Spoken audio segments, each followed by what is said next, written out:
Assalamualaikum warahmatullahi wabarakatuh dan salam sejahtera.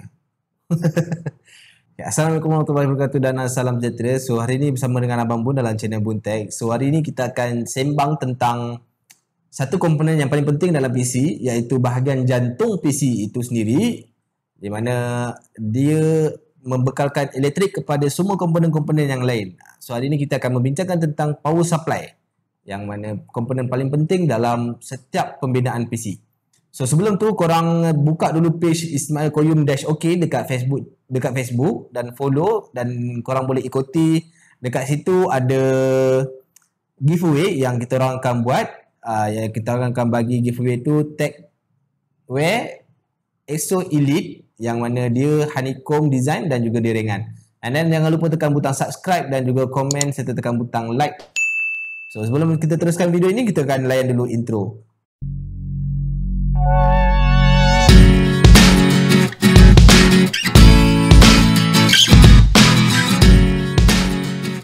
Alright guys, kat depan Abang Bun hari ni ada satu biji PSU yang mana dia tulis dekat sini 500 watt. Tetapi dekat sini dia tak ada rating lah, apa-apa 80 Hz ataupun 60 Hz. So hari ni kita nak sembang tentang apa itu PSU.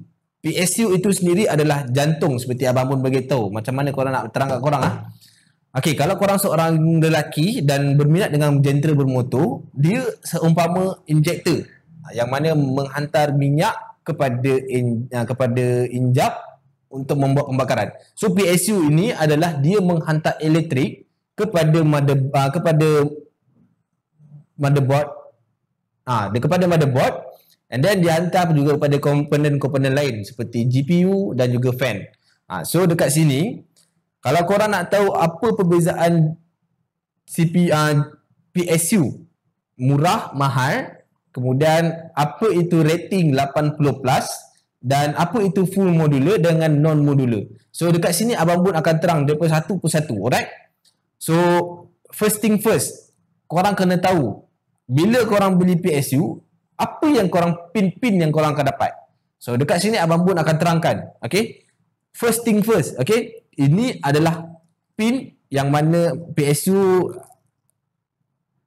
non-modular, okay? Non-modular 500 watt yang daripada E-Super Power. Okay, kalau korang tengok kat sini E-Super Power so dekat sini dia bagi tahu 500 watt. So yang ini dulu abang guna, sekarang Abang Bun guna PSU lain lah, sebab Abang Bun dah upgrade PC. Okay, first kali korang kena pastikan ni 24 pin. Sebab 24 pin ni yang akan connect pergi ke motherboard. Dia akan supply energi pergi motherboard. Alright? 24 pin serta dia ada satu lagi pin yang mana kalau korang dapat tengok kat sini 8 pin. Biasanya ada setengah motherboard dia minta 8, ada setengah motherboard dia hanya minta 4 je pin. Sebab tu kalau tengok dia boleh split 2 pin. Okay? Ada setengah minta 4, ada setengah minta 8. Alright, dua benda ni akan connect pergi dekat motherboard. Okay, yang ni kadang-kadang biasanya bahagian atas lah, yang ni bahagian tepi. Dia kedudukan dia macam ni biasa, kebiasaan dia. Okay, and then korang tengok juga pada dia punya GPU socket ataupun GPU punya supply. Kat sini dia hanya sediakan satu je, iaitu 8 pin GPU supply. Tolong ambil perhatian dekat sini. Kalau korang rasa nak upgrade PC, tolong cari yang 16 pin. Maknanya dia ada disediakan 2 pin. Kalau tidak, andai katalah korang gunakan 1660 Ti ataupun korang guna RX 470. RX 470 dengan 160 Ti hanya menggunakan 8 pin sahaja, okey? Andai kata daripada 470 RX 470 korang nak upgrade pergi yang RX 580. RX 580 ada guna 16 pin.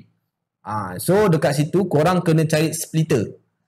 So daripada situ macam kabel management korang akan jadi bercelaru bertambah wire. So Abang Bun nasihatkan cari siap-siap yang 16 pin. Andai kata satu hari nanti korang ada duit nak upgrade daripada RX 470 nak pergi RX 580, korang dah ada 2 pin. So korang tak perlu cari splitter ataupun tak perlu tertanya-tanya macam mana korang nak fix benda tu. Okey, yang kabel ketiga, yang ini adalah SATA kabel. ataupun yang ini dia connect ke fan. Kalau korang tengok fan banyak-banyak, Abang Bun, fan banyak-banyak ni macam mana nak connect? So fan yang korang biasa, motherboard dia akan bagi at least 3 lah. 3 fan, 3 pin, iaitu CPU, and then ada 2 fan lagi untuk korang connect untuk exhaust fan, iaitu belakang PC memang ada satu exhaust, and then ada satu exhaust belah depan.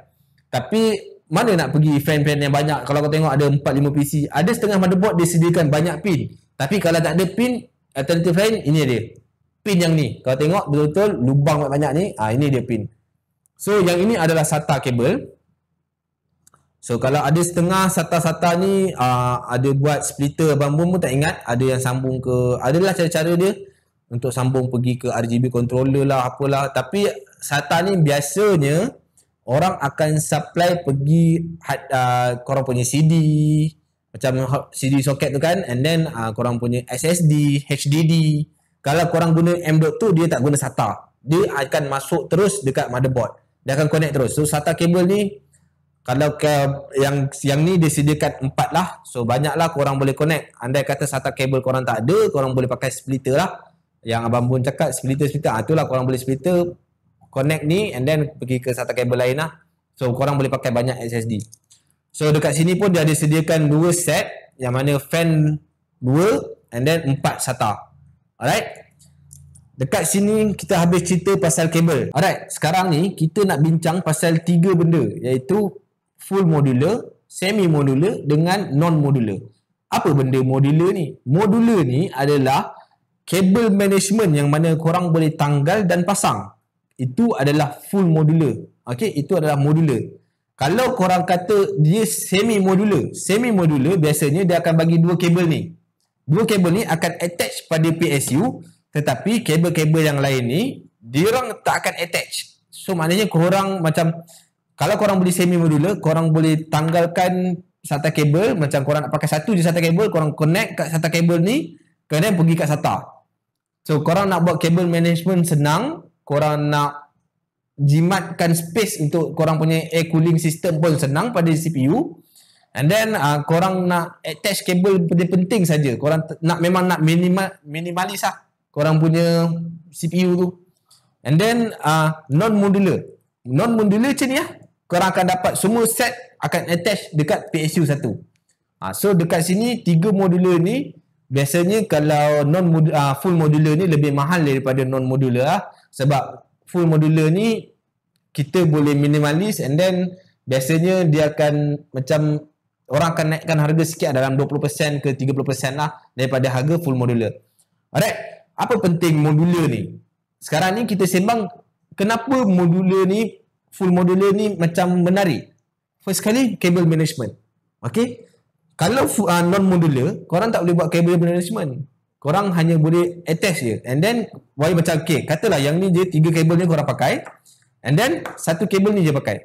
Okay, 3 kabel ni pakai, dan ni satu kabel ni je pakai. Okay, korang punya SATA, and then korang punya fan. Apa korang nak buat dengan satu kabel ni? Korang kena nyorokkan kat dalam korang punya CPU. Okay, kena sorokkan bahagian bawah lah, kena letak lah, kena macam lipat, and then gulung lah.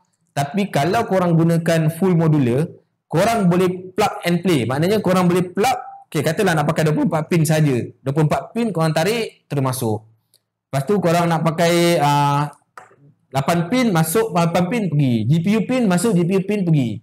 Tapi kalau kata non-modular, korang tak boleh buat benda tu. And then ada juga advantage yang mana korang boleh pakai non-sleeve, sleeve cable. Maknanya korang, biasa kalau korang tengok yang orang-orang yang banyak duit buat PC, dia punya kabel dia akan macam ada satu kabel, macam satu wire, ada satu sleeve, satu wire, satu sleeve. Benda tu korang boleh pakai. So macam benda tu lebih menarik kat PC korang. Kalau korang pakai non-modular, benda tu yang wire ni pun dah sedia ada, ni pun dah bercelaru. Korang pakai lagi dengan sleeve lagi kabel untuk nak extend dia lagi bercelaru lah. So jadi sangat tak kemas lah. Kalau rasa nak buat kecantikan PC, pakai full modular ataupun semi modular. Alright, dekat situ juga ada kekurangan modular ni sebenarnya, di mana macam penebat lah, macam barang elektrik masuk habuk akan menjadi masalah pada korang. Macam korang tak attach SATA kabel, and then satu hari dah lama korang tak attach, satu hari korang nak attach SATA kabel pergi dekat korang punya hard disk. Kemudian SATA kabel kabel tu sendiri tak berfungsi, tak ada wire tak ada power sampai. Atas alasan sebab korang punya habuk dah masuk dalam korang punya connector. So dekat situ macam ada masalah sikit lah. And then bila benda yang tanggal pasang, of course lah dia akan lose. Benda situ ada kurang pro and con. So tepulang pada diri masing-masing. Kalau nak buat full modular pun boleh, non modular pun boleh. Ikut tepuk dada, tanya selera, tengok poket sendiri. Alright, sekarang kita sembang pula pasal part 80 plus. Apakah itu 80 plus rating? Dekat sini kita nak terangkan, kita terdapat ada banyak 80 plus. So maaf abang buka handphone sekejap, sebab kat sini abang kena bagi benda fakta yang betul. Okey, 80 plus kita ada 1, 2, 3, 4 rating, 5. Kalau tak silap ada 5 rating. Okey, yang mana 80 plus basic, 80 plus saja. Kemudian dia ada 80 plus bronze, 80 plus silver, 80 plus gold dan 80 plus titanium.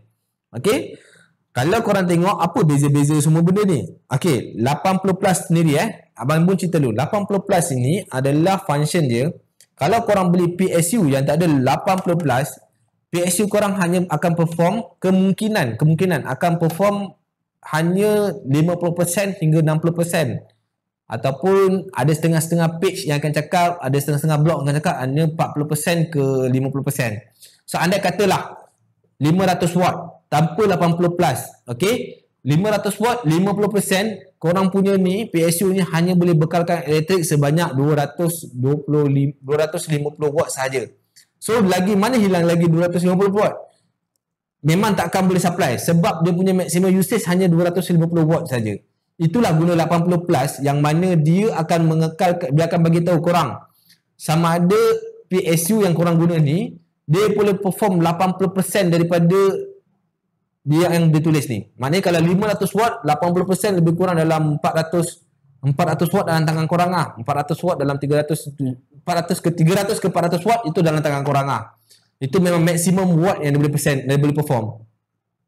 Itu 80%, 80 plus kosong Tetapi kalau dia ada tulis itu 80 plus bronze, dia boleh perform lebih kurang 80% ke 85%.